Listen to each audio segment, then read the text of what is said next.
pardon, excusez. Donc, yo les gars, c'est William. Et aujourd'hui, on se retrouve sur une nouvelle vidéo. Vous avez beaucoup, likez s'il vous plaît. Abonnez, merci. Et partagez. Vous avez, je pense que vous connaissez Steven Jones, alias le spécialiste cosmique. Aujourd'hui, on va regarder une de ses vidéos, on va la commenter. RIP, je crois. Ok, comme ça. C'est pas la caverne des pirates, voilà. Je suis Sylvain Pierre Durif, alias le Grand Monarque, le Christ cosmique. Donc, déjà, ouais. Le grand mot, le Christ cosmique. Le Christ cosmique. Le Christ cosmique, c'est... Ah, déjà. Grand monarque. Un monarque, c'est un mec qui est au-dessus d'un roi. Le Christ cosmique, mon gars, c'est un mec qui est au-dessus de Jésus-Christ. Tu vois le père de Jésus. Mais le Christ cosmique. Il est encore plus grand que l'univers. Donc voilà. je suis connu depuis fin 2012 à Garage pour être passé devant toutes les télés du monde entier, les journaux aussi, et avoir présenté mon identité et puis mon expérience de vie aux frontières du paranormal en lien avec les vaisseaux de Vénus notamment. Les vaisseaux de Vénus. Les vaisseaux de Vénus. Les vaisseaux de Vénus. Rien, n'importe quoi.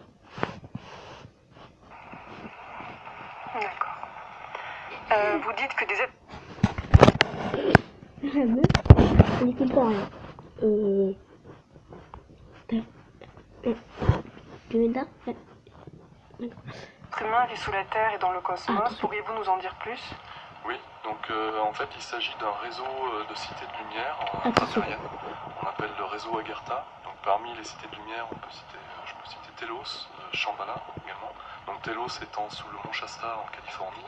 Shambhala. Pas de soucis. Shambhala étant au Tibet.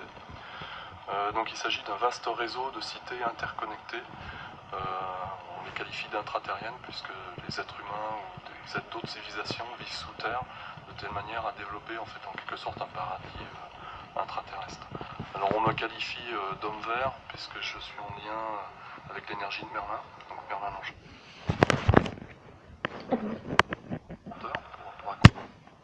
L'homme vert. L'homme vert, Merlin l'Enchanteur. Mais oui, je suis Merlin l'Enchanteur. Oui, le mec que tu vois à la télé. Putain, oh, ça se voit, regarde son fond. Attends, son fond. Il n'y a rien du tout. Merlin l'Enchanteur. Pas de soucis, pas de soucis. Faire cette mission. J'ai découvert ceci en allant à Brocéliande, donc en forêt de Brocéliande. C'était marqué sur une grande affiche dans le château de mon père, qu'on qualifie de château de Merlin l'Enchanteur.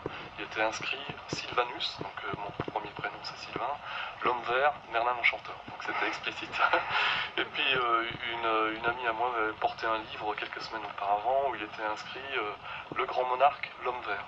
Donc c'est comme ça que j'ai trouvé mon identité.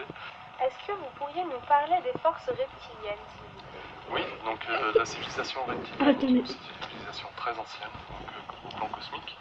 Donc parmi eux, une fraction minoritaire est non pacifique. Et donc c'est cette fraction minoritaire qui a pris le contrôle des affaires terrestres, on va dire, depuis fort longtemps. Et parmi eux, donc on peut citer des personnalités connues comme la reine d'Angleterre, le prince Charles, George H.W. Bush, donc Tony Blair et d'autres qui sont... En fait, si tu veux, la reine d'Angleterre, tu es reptilienne. Elle mange des bébés. Sont affiliés en fait à ce réseau reptilien qu'on qualifie d'Illuminati. Donc on appelle ça le nouvel ordre mondial des Illuminati. Et puis bon, ils organisent aussi avec en complicité avec le Vatican des rituels, qu'on qualifie de rituels sataniques, où ils vont jusqu'à tuer des bébés, des jeunes femmes, pour manger leur chair et leur sang. Donc ces reptiliens en fait non pacifiques. Je répète parce qu'il y a une fraction importante d'entre eux qui sont pacifiques dans le cosmos. Alors, les reptiliens, c'est ceux qui mangent des bébés. C'est les Illuminati, mon gars. Les reptiliens Illuminati. Ouais. Ils sont encore en fait. Ouais, ils sont malades. Bon. Il n'y a pas que des reptiliens dans le Pacifique, il faut le savoir. Et on a tous en nous une part de reptiliens. Il faut le savoir aussi. Parce que la souche primordiale de l'humanité est un composé de souches extraterrestres, dont la souche reptilienne. J'ai vu dans une de vos vidéos que vous disiez qu'à l'âge de 5 ans, vous aviez vu des serpents, Et des singes. Oui. Est-ce que vous pourrez nous expliquer un peu plus?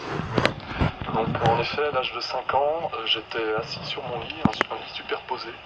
Il était à peu près 9 h du soir. Et j'étais pas endormi, je vais m'endormir.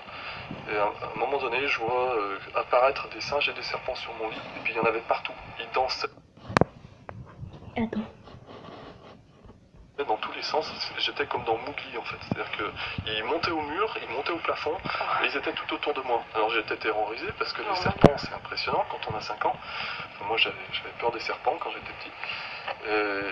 Et puis ça a duré quelques minutes. J'ai hurlé. Mes parents, au bout de quelques minutes, sont venus. Ils ont ouvert la porte. Pouf, la vision a disparu. Et puis, moi, j'ai dit à mes parents, ils étaient... Alors. Oh. C'est chelou. J'avoue.